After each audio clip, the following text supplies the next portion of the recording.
Good morning. My name is Farah Weaver, and I'm really sick right now, but hopefully you can understand me through this presentation for my final presentation. For this assignment, we were to attend a cultural event and or a ritual to spend time where places of a different culture hung out and got to know a different culture or a person from a different culture. For this assignment, I spent time with a friend called Abdul Al-Azari. He is from Saudi Arabia and he lives here in Moorhead and attends school at MSU. He's been in the United States for 3 years and studies business here at Moorhead State University and is graduating in May. So I met him in ADUC through mutual friends, and I told him about this class and how I was supposed to learn about a different culture and spend time with a different culture. And he actually invited me to dinner at his house. He said that he was going to treat me to a traditional Arabian dinner and spare no expense for like showing me his culture and how they did things in Arabia and how they ate dinner in Arabia. He lives down by the circle on North Wilson with three other Saudi Arabians. They are his cousins, and they all are here to study at Moorhead State University and get a degree. And then when they graduate, they're going back to Saudi Arabia. So it was amazing. This cultural experience was great because it really taught me and showed me one on one how Saudi Arabians do things and how their culture is completely different from America. So when we arrived for dinner to start off, we were advised to remove our shoes outside. So when we came inside, we would be barefoot. And if we wore sandals, they provided water, a bowl of water, and soap to wash our feet if we had sandals on. I really didn't understand why at first we had to do this because usually in America we go into the house first and then either remove our shoes if there's carpet just out of respect. But I soon learned why they had us do this because the living room they actually did not use as a living room, they used as their dining room. And the floor was used as the table, so they actually did not have a big long dining room table or a dining room that Americans traditionally have. They used the floor as their table, and we started by helping set the table. And Abdul told us that by doing this, it shows respect for your guest and like for your household that you're having dinner in. You come, you show up on time, you remove your shoes because the living room is completely clean because that's where you're going to be eating. So it's like a sign of respect and cleanliness to wash your feet before you enter the house. And then you set the table with your guest or with the people who are like uh, fixing dinner for you because it starts off the communion and the collectiveness of the group. So it starts off the evening in like a nice gesture way. So we helped set the table, and this consisted of he rolled out a plastic, um, almost like a liner, like a runner, like a table runner, but it was plastic, and he had four metal stone balls that went on each corners to hold down the table or the plastic table, and then we all sat around the table. Now, once we were seated in the floor around the plastic, we did not get up from our position the entire night. Abdul did everything for us. He served us. He got up and got everything for us. And he explained to us that since we were the guests, we were treated with honor and respect. So he served us and got everything for us. He explained that once everyone was sitting around, the communion started and everyone started to socialize and talk. And that was the main objective of the night is to socialize. So he started off with an appetizer of beef dumplings, and these were stuffed with sauteed beef and peas served with soy sauce. And he said that this was usually a common appetizer for like an Arabian dinner. It was just regular dumplings. And he explained that the pre meal, which is like the appetizer portion, was mostly for socializing before the meal and like getting to know everyone. So you can definitely tell that this is a sense of communion and a sense of like collectiveness because everyone's just talking the entire time. He he even went on to state that once we were seated, that the cook or the household, the head of the household, was the only one that was allowed to retrieve the food. He was the only one allowed to touch the food because it was just common courtesy and like like that's that's basically how they did things in Arabia. That was their culture that they were served.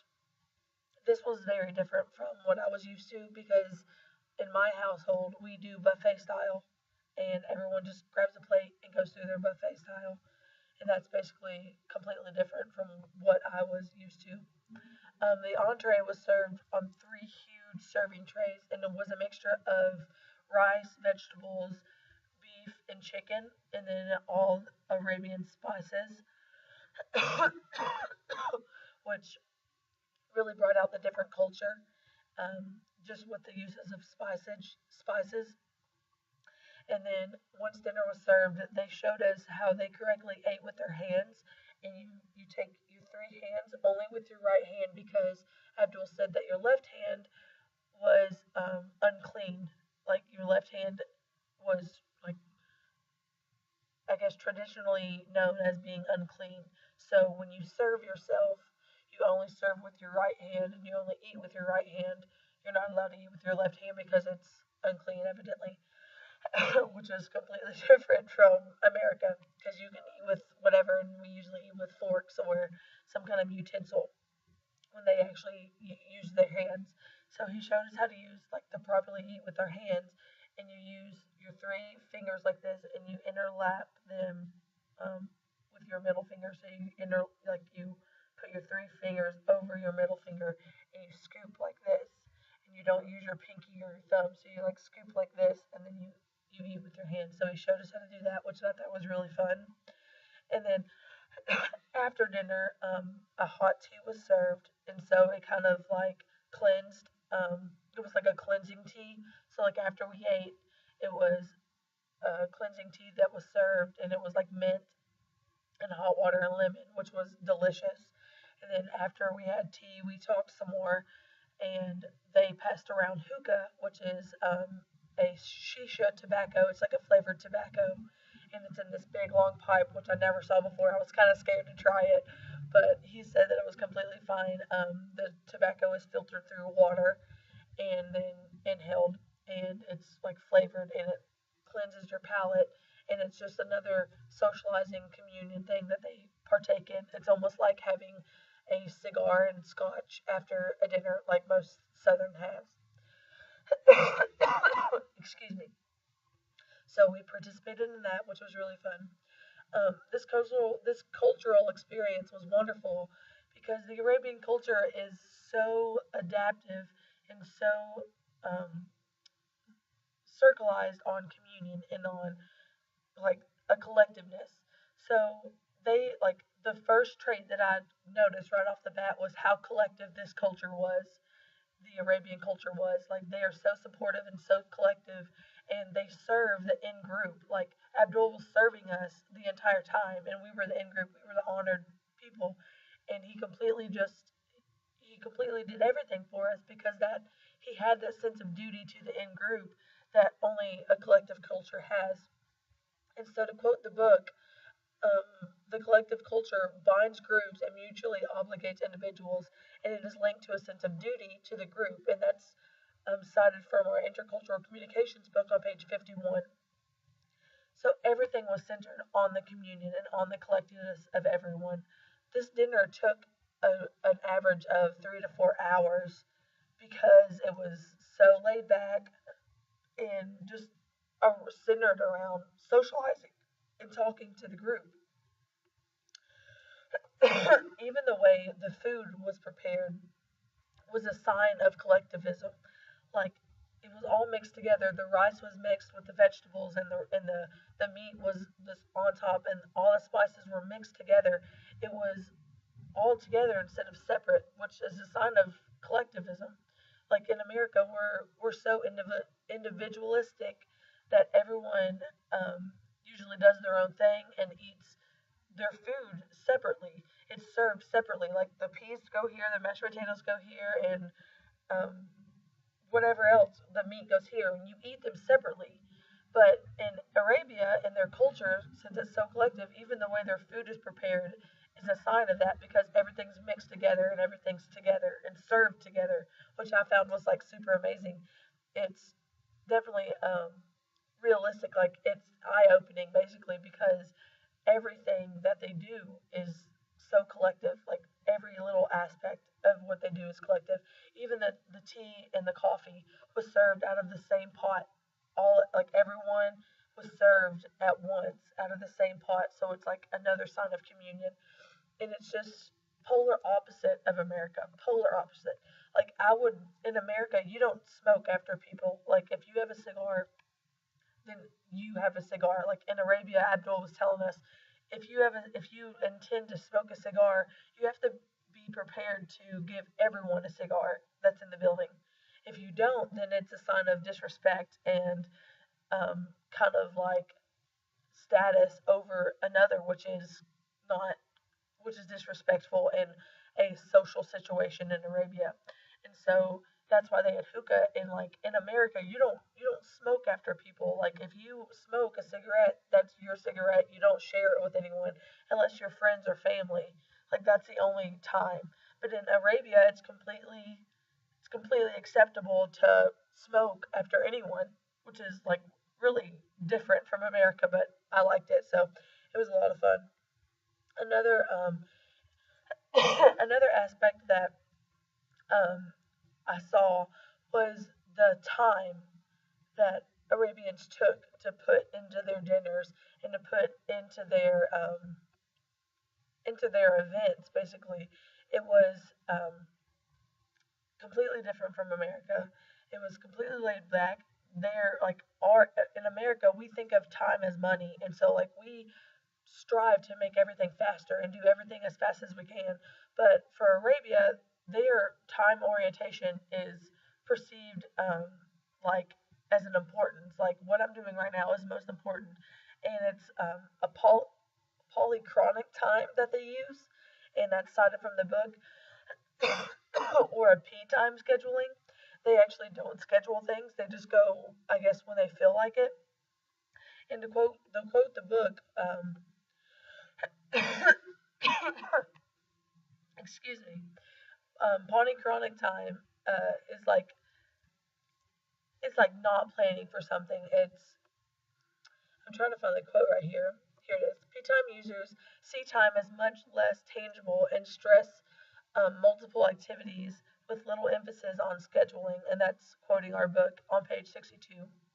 I also have different quotes in the actual paper, but I won't take the time to find those because they're on down in the paper. But this means that there's no strict scheduling. So this dinner just kind of flowed without. And then I actually noticed when we arrived for dinner, dinner wasn't actually fixed. It wasn't actually prepared. It was still cooking. Like they had just started cooking when we arrived at 7 o'clock for dinner, which is completely different than America because we're on a monocratic time, which is time is money aspect. Like we have to do everything on time. We have a schedule.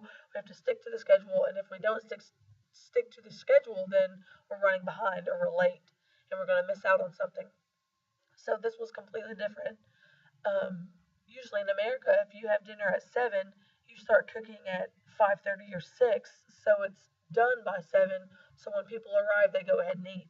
And this was not not the Arabian culture at all. So they just kind of went with the flow. They didn't really schedule anything, which was nice. It was really nice. Just having it's it's almost like being able to relax and to sit and enjoy everything at that time.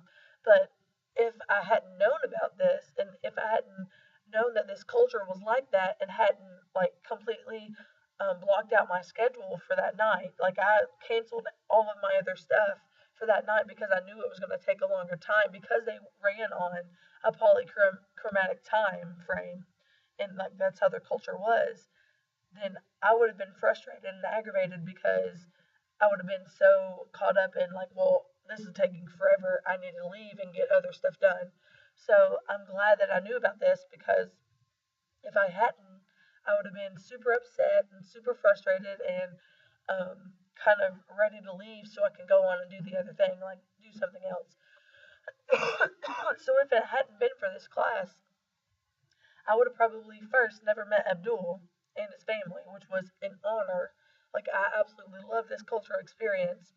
I would have fallen into the typical American reaction of monochronic time, which time is money aspect, and completely been frustrated and wouldn't have enjoyed the night and the cultural experience as much as I did because of this class. I knew about their P time frame and how they were more relaxed and kind of communicative and collective, that I didn't fall into that category of the typical American reaction, which made me feel great about myself because it gave me more confidence in a intercultural setting because I knew their like cultural time a little bit beforehand.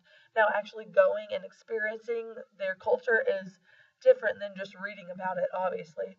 And I loved the fact that I got to read about it and got to know a little bit about their culture and the way it was like the way like what I had to expect, but actually going and like eating their different food and like sitting and communicating and actually experiencing the collective culture of Saudi Arabia through these amazing people.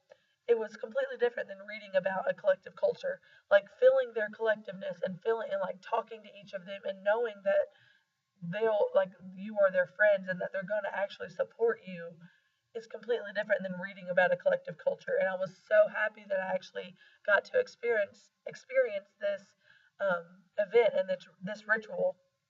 And I know now that my family is a collective culture. Like just simply my family is a collective culture, and I'm so happy that I can relate to Abdul in that way because I know I can call any one of my family members and they'll be there in an instant. And I know a lot of Americans doesn't have that because America is a highly individualistic culture, and that's okay. But I'm so happy that I could connect and relate to Abdul from being a collective culture. And I know because he's from a collective culture like I am and my family is, that I could call him in any given moment and that he would be there to support me. Like some of my friends wouldn't do that from America because they've been taught an individualistic culture and they don't think that way. So I'm really happy that I got to meet Abdul and to meet his family because I relate to them and I connect with them, and we are from a collective culture, and I love that about us. And I'm happy that I have found someone that shares that kind of shares the same culture as I do, even me being from America. So to sum everything up, like I'm very happy I got to take part in this ritual, in this dinner, and experience their culture like firsthand. And I'm happy that I took this course because I got to read about different cultures and kind of know what to expect when I went to this dinner, so I did not fall into the typical American reaction of being frustrated and being oriented. So it gave me pride and confidence in myself to know what to do in like certain situations with different cultures. So that made me feel really good about myself. And then also, I just was so happy to be able to relate to someone on a collective cultural basis, like just to relate to someone that is from an intercultural, from Saudi Arabia, that's not from America. Like it made me happy to understand and be able to analyze why he's doing this and what reasons are behind this culture, and it made me feel good about myself. But I also loved how I could connect to them because of our collective cultures, and it just made me feel great about the upbringing I was raised in, and gave me a sense of awareness for myself as an individual who lives in America, and that's great. That's something great to have, and it really was eye opening to not judge people before you actually know more about their culture and why they're actually doing something for this reason.